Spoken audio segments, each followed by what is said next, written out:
자, 35번 문제부터 볼게요. 35번 문제는 글의 흐름 문제인데 3문제 나오죠, 항상. 흐름과 관계없는 문장이고요. 이거는 흐름이라는 말이 무슨 뜻이죠, 여러분? 흐름. 글의 흐름이라는 건 주제를 말하는 거예요, 주제. 주제에 대해서 논리적으로 글이 흐르는 것을 말하는 건데, 정답을 찾는 요령은 주제가 이렇게 흐르는데 이렇게 튀어나가는 말을 하는 거예요. 그러니까 담배는 해롭다, 그런데 담배는 이롭다, 이런 식으로 말하면 이탈됐다라고 해서 우리가 푸는 거예요. 알겠어요? 그 다음에 또 too wide라는 용어가 있는데 너무 넓어져. 글이 specific, 구체적이게 글의 논리를 나가다. 그러니까 예를 들어보면 담배, 흡연은 폐에 해롭다, 이렇게 일반적으로 나가는 거예요. 이해가요? 그런데 갑자기 흡연은 건강에 해롭다, 이런 식으로 가는 거예요. 그럼 주제적 흐름적인 문제가 없는 것처럼 보이는데 구체적인 스페시픽하게 폐암을 일으킨다로 주제가 좁아져 있는데 갑자기 too wide하게 나가도 틀렸다라는 얘기예요. 두 번째는 too narrow. 뭐라고요? too narrow. 너무 좁아. 넓게, 아까 말한 것처럼 이런 식인 거죠. 그러니까 전자기기들은 유해파가 나오고 건강에 해롭다, 이런 경우가 이렇게 나가는 거예요. 일반적으로. 그렇게 나가는데 너무 좁게 나가는 거죠. 뭐냐면 핸드폰은 뭐 두통을 야기할 수 있다. 이게 for example. 예를 들어 이렇게 쓰면 맞는 얘기가 될 수 있는데 제네럴한 일반적인 진술을 하는 문장에 있어서 너무 좁은 얘기, 너무 까탈스러운 얘기를 하게 되면 이것도 too narrow. 갑자기 넓게 가는 데다가 강이 이렇게 흐르는데 갑자기 이렇게 겨울처럼 너무 좁게 논리가 가버렸잖아. 그리고 다시 또 넓어지는 거야. 그럼 여기가 글의 흐름상 좋지 않잖아. 흐름이 이렇게 흘러가는 흐름인데 이렇게 흘러가니까 이게 안 좋은 거잖아요. 맞아요? 그 다음에 또 지나친 일반화. 시작. 비슷한 얘기인데 too wide하고 비슷한 얘기인데 지나친 일반화, 일반적 진술, 제너럴리제이션이 나오는 거죠. 그것도 잘못된 흐름으로 문제를 푸는 겁니다. 근데 원래 글의 흐름 문제가 한 문제가 나왔던 게 아니고 두 문제 이렇게 나왔었는데 한 문제로 줄어들면서 난이도의 레벨은 굉장히 많이 약해졌어요. 그러니까 유사한 종류가 많이 나오면 세 문제가 나오면 한 문제는 쉬워, 한 문제는 중간 난이도, 한 문제는 아주 어려워. 이렇게 난이도를 세 가지로 칠 수 있어요.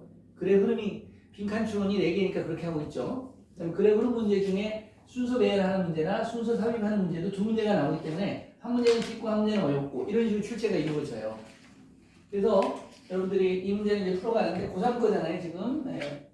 23년 3월 서울시 문제이기 때문에 고3 거라서 난이도가 좀 있습니다. 그러면 해석을 하나씩 해가면서 하는데 첫 문장이 굉장히 중요하다. 그래서 첫 문장을 별표치고 2번에서 3번 읽으셔야 된다. 왜? 그래야 주제와 흐름이 잡히고 읽어가다가 뭔가가 일탈되면 바로 잡히겠죠. 처음부터 모호하게 막연하게 이렇게 읽어가다 보면 어디로 일탈이 됐는지가 안 보여. 흐름이 안 보이기 때문에 세 번 읽으셔야 돼요. 자, 원칙에 의하면, 사회적 증거의 원칙에 의하면 하나의 방법, 수식하는 거죠. 관계부사 하우가 생략된 겁니다. 웨이와 하우는 같이 쓰이지 못하죠. 개인들이 결정하는 적당한 행동을 그들 자신에 대해서 또는 그들 자신의 힘으로 적당한 행동을 개인들이 결정하는 하나의 방법은 한 상황에서, 동사가 여기 나왔죠? 이다. 조사하는 거다. 행동을, 다른 사람의 행동을, 거기에 있는 다른 사람의 행동을 조사하는 거다. 특히 유사한 others. others는 다른 사람들이겠죠? 유사한 다른 사람들. 그러니까 우리가 이렇게 나오죠. 막 모임을 하고 있는데 파이어, 불이야 이렇게 소리 지르는데 사람이 아무렇지 않게 행동해. 그럼 나도 어떻게 행동하죠? 정확히나 보다. 이렇게 행동을 하는 거죠. 그렇죠? 그렇죠? 근데 불이야 그러는데 몇몇 사람이 막 난리를 쳐. 그럼 어떻게 되죠? 다 따라가죠. 이제 이 얘기를 하는 거예요.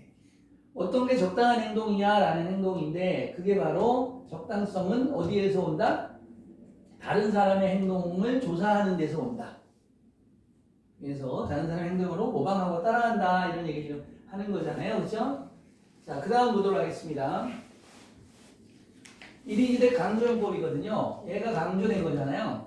사람들이 타당케 하다죠. 올바름. 그들의 의견이나 결정의 올바름을 타당케 하는 것은 이러한 참조적인 다른 사람들, 이거 모르면 그냥 넘어가세요. 이러한 다른 사람들과의 사회적 비교를 통해서이다. 이렇게 된 거야. 이해가 가니?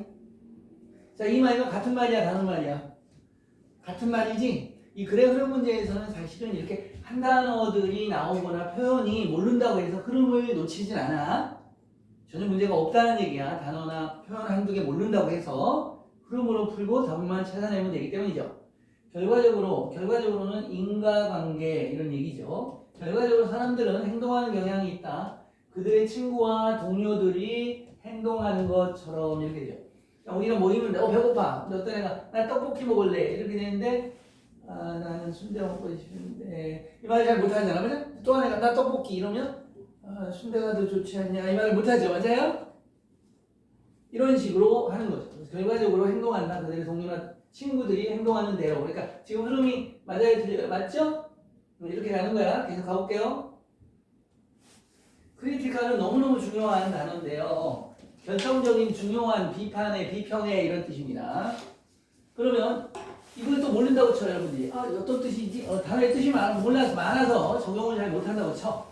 원천, 정보의 원천, 원칙 안에서 사회적 증거, 사회적 증명의 원칙 안에서 정보의 중요한 원천이 동사이죠? 반응이기 때문에 레퍼런트하는 참조가 되는 관련된 다른 사람들의 반응이기 때문에 이런 얘기. 이건 앞에 나온 말 그대로 나온 걸 그대로 인용한 거죠. 이기 때문에 컴플라이언스는 똑같이 따라하는 거야. 준수, 응수, 따라함 이런 얘기야. 동사는 컴플라이야. 응수 따르는 거야. 따르는 거. 컴플라이 위드 수고로 쓰이고 자동사고 위드 너무 중요한 표현이죠. 그러면 컴플라이언스 전략 이거 모르는데 쳐. 근데 이게 수능에서는 이렇게 잘 안 나오지만 내신에서나 이걸 모른다고 치는데 리지스턴스나 리퓨전 이런 거절, 거부, 디파이언스 이런 단어를 바꿨어. 그러면 이미 단어가 일탈된 거잖아. 맞죠? 이 단어 일탈에서 오답이 나오는 경우도 있습니다. 옛날에는 이게 나왔었어요. 많이. 요즘에는 이제 흐름으로만 주로 출제가 돼요. 알았어요? 그러니까 강한 어휘력을 요구하지 않는다. 강한 어휘가 없어도 문제를 풀 수 있다는 얘기죠. 사실. 내신에서는 안 그래. 이게 따르는 전략은 물론 고용하다는데 사용하다는 뜻으로도 많이 씁니다. 이러한 정보를 사용하는 따르는 전략은 이러한 정보는 뭐죠? 나 짜장면 먹을래. 그럼 나 짜장면, 나 짬뽕, 튀는데 그냥 다 짜장면 하자. 같이 짜장면 안 될까? 뭐 이런 비슷하게 가는 거죠, 그렇죠? 그래요. 이러한 정보를 사용하는 따르는 전략은 특별히 효과적일 것이다. should는 우리가 뭐 해야 한다도 되지만 추측도 돼. may의 의미로 쓰일 수도 있어요. 여기서는 may의 의미로 쓰였다고 봐야 돼. 왜냐면 특히 효과적이어야만 한다. 그럼 이상하잖아. 이런 응수 전략은 특히 효과적일 수 있을 거야. 이런 may나 can의 의미로 살짝 쓰면 좋아요. 알았어? 콜렉티비즘. 요게 이제 인디비주얼리 이렇게 되면 인디비주얼리 하면 여기 이제 이런 식으로 생각을 해야 돼. 집단적으로 향해진 국가와 사람에게서는 집단적으로 향해진 거는 뭐냐? 우리가 일본이나 한국 같은 경우에는 개인주의야, 집단주의야. 미국은 개인주의죠. 다 짜장면 먹는데 난 짬뽕 특별하니 좋은데? 이게 이제 인디비주얼리즘이잖아. 이해가요? 다 짜장인데 나는 짬뽕이니까 이거는 컬렉티브하게 봤을 때는 나만 너무 튀는 거 아닌가? 튀는 거 싫어하잖아. 요즘은 좀 달라졌지만 그런 얘기하는 거야. 집합적으로 향해진 국가와 사람에서는 특히 효과적일 것이다. 이런 얘기고. 대리지는 따라해. 다시 말해서 시작. 다시 말해서 하는 말 같단 말이야. 다시 말해서 개인화된 자아가 초점이고 기준인 곳에서는 이 말이 지금 흐름에서 이미 맞니 안 맞니? 이게 인디비주얼라이즈드가 아니고 뭐가 돼야 되겠니? 자아인데 어떤 자아야? 콜렉티비스티컬리 오리엔티드 셀프 이런 얘기가 돼야 되잖아. 맞죠? 근데 여기 단어가 벌써 튄 거 느낌 오죠? 이 단어만 띄는 게 아니고 문맥도 튀어있단 말이야. 옛날에 이 단어만 튀어갖고 출제가 됐어. 그래 헷갈리니까. 단어 모르면 끝난 거잖아. 근데 요즘은 문맥이 같이 등장한다. 이런 얘기야. 초점이고 기준인 곳에서는 다시 말해서는 같아야 되는데 지금 같지 않다는 느낌이 났죠. 한 사람의 자신의 행동의 역사는 무겁게 고려돼야 된다. 뒤따르는 행동에서 무겁게 고려돼야 된다. 행동의 역사. 개인의 행동의 역사가 고려돼야 돼요. 집단의 행동의 역사가 고려돼야 돼요. 집단의 행동의 역사가, 그룹의 행동의 역사가 고려돼야 되는데 여기서는 개인의 행동, 자신의 개인의 행동적인 역사니까 일탈됐다 이렇게 볼 수가 있겠죠. In this regard 수고입니다. 이러한 점에서 시작. In this respect를 쓰기도 합니다. respect. 이러한 점에서 이런 얘기입니다. 이러한 점에서 약간의 증거는 온다. 연구로부터 오는데요. 그럼 이 증거는 어떤 증거가 와야 되겠습니까? 개인주의, 집단주의. 집단주의. 그리고 이런 식으로 논리를 만들어요. 어렵지 않아. A냐 B냐 OX 맞냐 T냐 이런 논리로 가고 A, B, C까지 가는 논리는 수능에서 거의 안 나오기 때문에 A, B만의 논리로 문제를 풀어가기 때문에 전혀 어렵지가 않아. 그럼 얘는 어디일까를 보면 돼. 왜 선생님이 이걸 봐야 된다고 생각하냐면 여기에서 틀린 게 나왔지만 이게 없다고 치면 얘하고 4번과 5번이 논리적으로 붙어있게 되면 4번이 안 틀린 거야. 다른 걸 찾아가야 돼요. 오답을. 알았어요? 정답을. 틀린 걸 찾아가야 된다고. 이런 문제가 발생이 되기 때문에 다시 점검하는 습관이 필요하다. 그럼 이 증거는 집단적인 증거가 돼야 되겠지요. 맞아요? 그래서 다시 읽어보는 거야. 이거 온다. 보여주는 연구죠. 자, 대이하를 보여주는 거죠. 광고. 그룹의 이익을 촉진하는. 그룹의 이익을 촉진하는 광고는 더 설득적이다. 그렇죠? 인디비주얼 베네핏이 아니잖아.